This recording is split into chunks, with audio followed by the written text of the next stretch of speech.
엘리사의 이야기가 이제 끝나게 되죠. 엘리사의 죽음이 이제 13장에 나옵니다.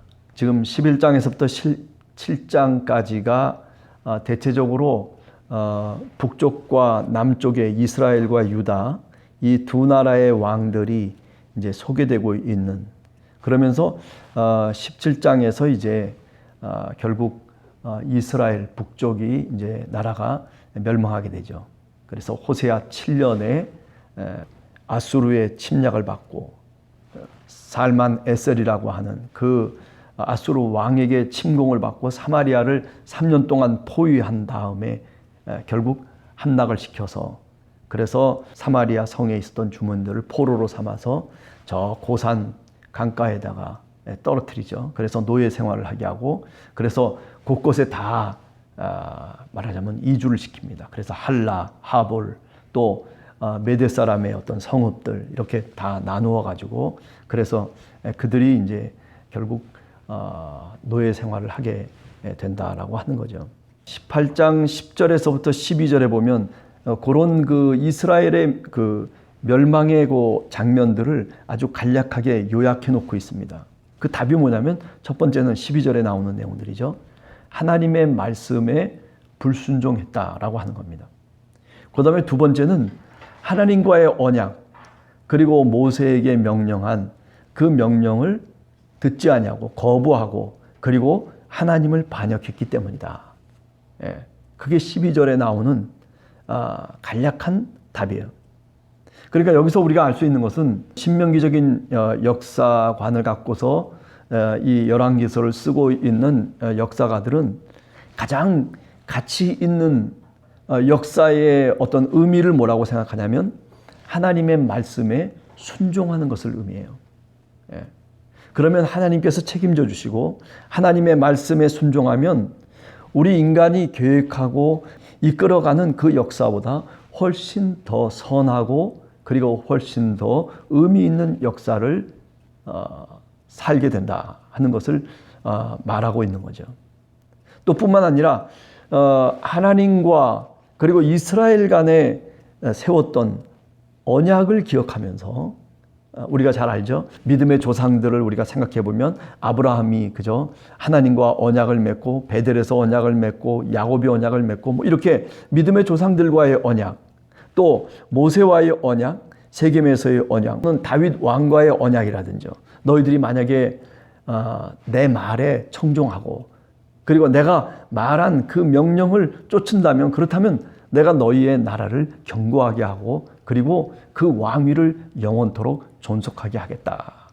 이런 그 언약을 말하자면 왕에게라든지 아니면은 지도자들에게 하고 있거든요. 그런데 어떻게 됐다는 거예요? 그런데 그 언약을 깨트렸다는 거죠. 누가 깨트려요? 하나님이 깨트리는 게 아니라 우리 인간이 깨트렸다라고 하는 거죠. 그래서 모세의 명령한 그 율법을 어기고 그리고 하나님을 반역하는, 우리가 이스라엘이 하나님과의 약속을 어기지 아니하고 그 약속을 지킴으로 인해서 하나님이 복을 주시고 하나님이 그 삶을 풍요롭게 하신다는 거죠. 그게 이제 열왕기 역사가들의 어떤 관점이라고 얘기할 수 있는 겁니다. 저는 이런 그 열왕기 역사가들의 관점이 오늘 우리들에게도 유효하다라고 생각을 해요. 우리들도 마찬가지입니다. 신앙생활을 하면서 하나님의 말씀을 따라 산다면 우리가 어떤 가치 있는 도덕적인 삶을 살고 또는 어떤 철학을 갖고 살고 어떤 종교를 갖고 사는 것보다도 훨씬 더 하나님의 말씀대로 살면, 그러면 그것이 정말 의미가 있고 가치가 있고 그리고 하나님이 기뻐하시는 삶을 사는 것이다 하는 겁니다. 또 더 나아가서 우리 안에도 하나님과의 약속들이 있어요. 우리가 신앙생활하면서 하나님과 이런저런 약속을 하며 기도하며 그러며 하나님께 간구했던 그런 시간들이 있잖아요. 그것을 잊으면 안 되는 거죠. 하나님, 내가 이렇게 정말 하나님께 충성하고 싶습니다. 하나님, 내가 이렇게만 하나님께서 내 길을 인도해 주신다면 그러면 내가 이렇게 저렇게 살겠습니다. 야곱이 자신의 아버지 집을 떠나잖아요. 그리고 에서양이 죽일까봐 도망치잖아요. 저 하란으로 외삼촌 라반의 집으로 도망치면서 베델에서 그가 하나님을 만나면서 그 하나님 만남을 통해서 하나님께 약속을 해요. 내가 이 베델로만 돌아오게 해주신다면, 그렇다면 내가 당신에게 10분의 1을 갚고, 그리고 내가 당신에게 이런저런 일들을 내가 맹세하겠습니다. 그렇게 야곱이 얘기를 하거든요. 우리들도 신앙생활하면서 여러분들이 혹시 기억나는 것이 어떤 것이 있는지 모르겠어요. 여러분들이 기도하면서 하나님께서 이렇게만 들어주신다면, 그렇다면 내가 이렇게 살겠습니다, 하나님의 백성으로 이렇게 살아내겠습니다라고 하나님과 내 마음속에 그래도 기도하고 그리고 약속했던 그런 그 약속이 있다면 그것을 지키는 것이 축복받는 길이라, 그렇게 분명히 믿습니다. 자, 그리고 난 다음에 이제 오늘 이 히스기야의 종교개혁에 대한 이야기입니다. 히스기야가 종교개혁을 했을 뿐만 아니라 여러 가지 어려운 난관에 부딪히기도 하죠. 그럼에도 불구하고 그것을 잘 이겨나가고 있다라고 하는 거죠. 히스기야는 25살에 왕에 오르게 됩니다. 그리고 3절에 보면 그죠, 뭐라고 되어 있어요? 하나님 앞에서 정직하게 행했다. 왜 그러면 이렇게까지 평가를 하고 있느냐라고 할 때 그 내용이 간단하게 4절에 나와 있습니다. 뭡니까? 그가 여러 산당들을 제거하며, 그죠?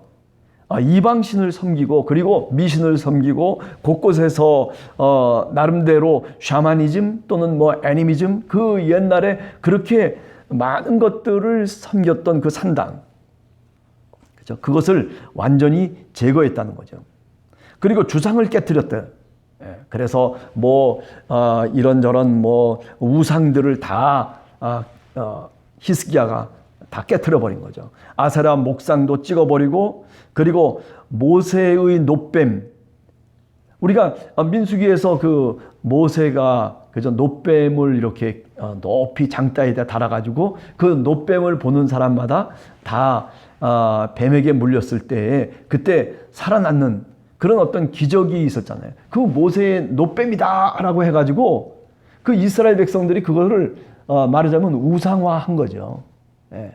모세의 놋뱀을 달아놓고 그리고 그것을 보면서 뭐 예를 들면 뭐 어떤 치료를 얻는다든지 뭐 이런 미신적인 신앙을 갖고 있었는데 그것을 다 없애버렸다는 거죠. 모세가 만들어 놓은 놋뱀을 분양함으로 인해서 그것을 다 부수고 그 모세의 놋뱀을 뭐라고 일컬었냐면 느우스단, 다시 말하면 조각이다, 깨진 놋조각이다. 이거는 깨진 놋조각에 불과한 것이지, 이것을 통해서 우리가 무슨 뭐 병들어서 나음을 얻는다든지 또는 무슨 뭐 이것을 보면 무슨 뭐 하나님의 복을 받는다든지 이런 게 아니라는 거죠. 히스기야는 그렇기 때문에 그동안 그렇게 이스라엘이 그런 식으로 신앙생활한 것에 대해서 철퇴를 가했다. 잘한 거죠, 사실은요. 그죠? 그리고 뭐라고 얘기합니까? 그리고 모세의 계명을 지킨 거죠. 6절에 보면 그가 여호와께 연합하여 그에게서 떠나지 아니하고 여호와께서 모세에게 명령하신 계명을 지켰다. 자, 이게 뭐냐면은 이게 다윗의 행위대로 따른 것이고 이것이 바로 하나님 앞에 정직했던 히스기야의 그 모습이라고 이제 열왕기서가 이야기하고 평가하고 있는 겁니다. 여러분, 우리들도 하나님의 평가가 이런 평가를 받는다면 얼마나 좋겠어요. 야, 경제야, 또 야, 누구야, 네가 하나님 앞에서 정직했다. 네가 그 믿음의 사람인 다윗의 그 모습대로 네가 나를 따랐다. 근데 그 내용을 펼쳐보면 뭐냐면 산당을 제거한 거예요.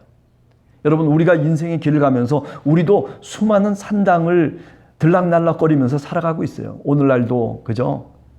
저기 가면 뭐 좋은 것이 있는 것처럼 생각해서 그래서 돈을 따르기도 하고, 어떤 때는 지식을 따르기도 하고, 어떤 때는 무슨 뭐 명예를 따르기도 하고, 어떤 때는 내 욕심을 따르기도 하고, 이게 어떻게 보면 영적인 산당들이죠. 그렇죠? 그래서 들락날락거리는 거예요. 신앙생활 하면서 내가 여호와 하나님을 믿는다라고 하면서도 산당이 지어진 그곳에 가서 기웃거리면서 거기서 분향도 하고 거기서 쳐다보기도 하고, 그죠? 네. 그런데 오늘 히스기야는 그걸 제거했다는 거예요. 여러분, 신앙생활 하면서 우리도 하나님만을 바라봐야 돼요. 하나님이 만들어내 주신 그 말씀의 길을 우리가 쫓아야 된다라고 하는 거예요. 자꾸 저쪽에 기웃거리고 이쪽에 기웃거리고 뭐 이렇게 저렇게 살아가는 그런 어떤 산당을 출입하는 그런 영적인 어떤 모습에서 벗어나야지 된다라고 하는 거죠. 그게 뭐예요? 그게 하나님이 칭찬하시는 하나님 앞에 정직하게 살아가는 거예요. 그 다음에 주상을 파괴했어요. 우상을 파괴했어요. 내 나름대로 내가 갖고 있는 그 관념이 있어요. 내 철학관이 있어요. 내가 하나님 앞에서도 그거를 버리질 않는 사람들이 있어요. 내가 예수 그리스도를 믿는데도 불구하고 내 고집을 꺾지 않아요. 하나님 말씀이 먼저인데, 그런데 그 하나님의 말씀이 먼저라고 하는 것을 인정하지 아니하고 말로는 얘기하지만은 그러나 내 마음속에는 아직도 내 고집대로 살아가는 게 있어요. 내 욕심대로. 그죠? 그거를 어떻게 해야 돼요? 지금 여기 보면 그거를 부숴버려야 돼요. 그거를 깨트려 버려야 돼요. 그리고 하나님이 먼저이고 하나님이 내 주님이라고 하는 그런 분명한 신앙 고백을 가져야 됨에도 불구하고, 그런데 그렇지 못한 신앙생활을 할 때가 있단 말이죠. 그렇게 되면 어떻게 돼요? 그렇게 되면 하나님의 복을 받을 수가 없는 거죠. 우리 마음속에 욕심과 우리 마음속에 하나님이냐 아니면 또 어떤 무엇이냐를 할 때 자꾸 내 욕심과 내 희망과 내 욕망과 내가 하고자 하는 그것을 하나님의 그 어떤 뜻보다도 더 앞세워서 나가게 되면 그것이 곧 뭐냐면 그것이 우상이고 그것이 주상이고 그것이 아세라 목상이고 그것이 모세의 노뱀이 되는 거죠. 사실은요. 그렇죠? 그런 것들을 우리가 제거하고 깨트리고, 그래서 우리가 주님의 십자가 앞에서 우리 자신을 부정해야 된다라고 하는 것이 바로 그런 겁니다. 예수 그리스도께서 제자들에게 말씀을 해주셨어요. 아니, 사도 바울도 얘기를 합니다. 우리가 십자가와 함께 연합해야 된다라고 하는 것. 여기 오늘 히스기야가 여호와께 연합했다라고 하는 말과 같은 말이죠. 주님의 십자가를 우리가 마음속에 받아들이면서 내가 갖고 있었던 고집과 내 가치관과 내 뜻을 무너뜨리고 부서뜨리고 내 마음속에 있는 산당들을 제거시켜버리는 그 일을 히스기야처럼 우리가 한다면 그것은 하나님 앞에 정직하게 살아가는 모습이라고 얘기할 수 있는 거죠. 이렇게 하나님 앞에 정직하게 살아가는 사람도 8년 후에 어떤 일이 벌어지냐면 다시 히스기야 왕을 저 아수르 사네립이 침공을 해요. 그래서 라기스에서 히스기야 왕에게 그야말로 아주 굴욕적인 항복을 받아내려고 합니다. 그래서 사실 히스기야 왕이 항복하고 말아요. 은 300달란트, 금 30달란트를 벌금으로 부과하고, 그리고 이제는 아수르를 섬기겠다라고 하는 그런 서약을 하는 거죠. 그래서 심지어는 성전 문에 있는 금 조각이라든지 또는 기둥에 입힌 금까지 탁 벗겨가지고, 그래가지고 누구를 갖다 주냐면 바로 아수르 왕 사네립에게 조공으로 바치죠. 이게 라기스에서 사네립이 있을 때 일어난 일이에요. 히스기야 왕이 그렇게 하나님을 섬겼음에도 불구하고 이런 어려운 일이 생겨요. 똑같은 얘기들이죠. 저 이스라엘의 호세아라고 하는 왕이 그저 하나님의 마음 명령대로 살지 않고 불순종하고 반역하고 그래서 그런 일을 당했는데 멸망하고 말았는데, 그런데 히스기야 왕에게도 그런 어려움이 찾아와요. 그런 시험이 찾아와요. 그런데 문제는 뭐냐면 히스기야 왕은 이런 시험 속에서도 하나님을 경외하는 것을 잊지 않아요. 여호와 하나님을 의뢰해야 된다. 여호와 하나님이 우리를 구원해 줄 수 있다라고 유다 백성들을, 예루살렘 성에 있는 백성들을 그렇게 설득하고, 그리고 그 신앙을 다시 한번 확인하는 거죠. 이게 이제 35절에 나오는 18장 35절에 나오는 내용이라고 얘기할 수 있습니다. 그러면서 히스기야 왕은 하나님의 성전에 들어가서 회개하며 기도합니다.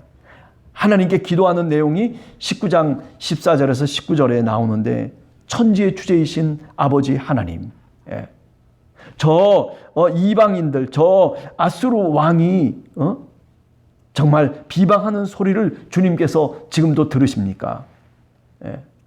그러나 나는 믿습니다. 여호와 하나님 구원하시옵소서. 홀로 하나님이신 줄 천하 만국이 다 알게 하여 주시옵소서.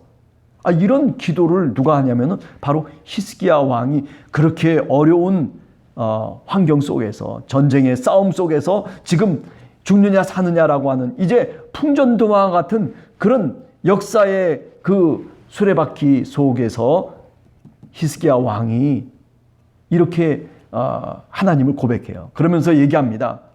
모든 강요들과 그리고 모든 백성들 앞에서 여호와를 의뢰하라.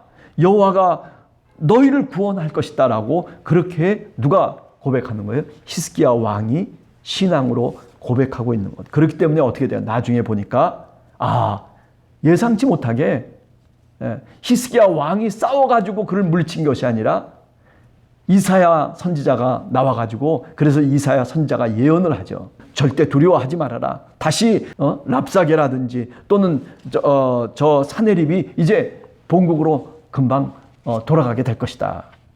사네립이 결국 칼에 맞아 죽게 될 것이다 라고 하는 예언을 하죠. 그게 19장 7절에 나오는 말씀인데, 오늘 이 히스기야 왕의 이야기와 다 연결되어 있는 거죠. 자, 히스기야 왕, 그래요. 지금까지 이스라엘 백성들이 잘못 믿었던 것을 다 타파했습니다. 잘못 신앙생활 하는 것을 다 부서뜨리고 무너뜨리고, 그리고 정말 정직한 모습으로 하나님 앞에 서서 다윗처럼 모세의 계명을 지키고, 그리고 오직 여호와 하나님이 우리의 구원자라고 그렇게 신앙을 고백했던 히스기야. 그렇기 때문에 전쟁에서도 패하고 항복한 그런 전쟁이었음에도 불구하고, 그런데 하나님이 그것을 다시 이사야 선지자의 예언의 말씀처럼 다시 바꾸어 주는 거죠. 싸움하지 않았음에도 불구하고 그들이 다 본국으로 돌아버리고 말아요. 그리고 결국 사네립, 예루살렘을 쳐들어와서 그래서 히스기야를 정복했던 그 칼을 갖고 정복했던 그가 결국 다시 본국에 돌아가서 칼에 맞아 죽고 마는, 하나님은 이렇게 역사를 이끌어 가신다는 거죠. 중요한 건 뭐예요? 바로 히스기야 왕처럼 우리가 신앙생활을 바르게 해야 된다는 거예요. 하나님을 사랑하는 마음으로 하나님 앞에서 신앙을 고백하는, 늘 하나님은 우리의 구원자라고 하는, 여호와 하나님을 의뢰하는 그런 신앙으로 우리가 반듯하게 신앙인이 되면, 그러면 하나님이 우리에게 복 주시고 하나님이 우리를 바른 길로 인도하실 것이라는 것을 우리가 분명히 믿고 그리고 고백해야 될 줄로 믿습니다. 오늘 히스기야 왕의 이야기를 잠깐 해봤습니다. 여러분들 18장 19절을 한번 쭉 다시 한번 읽어보시면서 히스기야 왕이 어떤 마음을 품었기에 하나님이 그렇게 그 히스기야 왕을 칭찬하고, 그리고 또 열왕기서에서 어떻게 그 히스기야 왕이 믿음의 모습을 보였기에 그런 위기 속에서, 그런 죽음의 늪 속에서 다시 하나님이 그를 건지시는지, 오늘 우리 함께하는 교회 성도들도 이런 히스기야 왕과 같은 신앙을 갖고 오늘 하루도 넉넉하게, 그리고 신앙의 고백을 갖고 걸어가는 여러분과 제가 되기를 간절히 소원합니다. 같이 기도하겠습니다.